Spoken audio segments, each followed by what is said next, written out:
యెహోవా, నీ దయను బట్టి నన్ను మాత్రం జ్ఞాపకం ఉంచుకో నాయనా.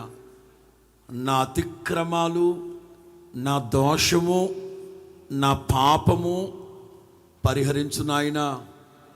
హిమము కంటే తెల్లగా, హిమము కంటే తెల్లగా, కెంపు కంటే తెల్లగా నా పాపములు పరిహరించండి నాయన. నేను చెప్పాను కదా, రమేష్ అన్నాడు కదా, ఎవరికైనా సరే నా ప్రభు ఒక అవకాశం ఇస్తా. అందిపుచ్చుకో, అంది వచ్చిన అవకాశాన్ని అందిపుచ్చుకో.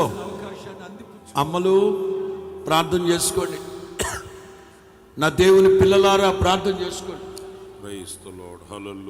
ఎంత ఘోర పాపినైనా నా ప్రభు కరుణిస్తాడు. నా మాట వినండి, ప్రార్థన చేసుకోండి. కయ్యూను సంగతి చెప్పాను కదా, నటోరియస్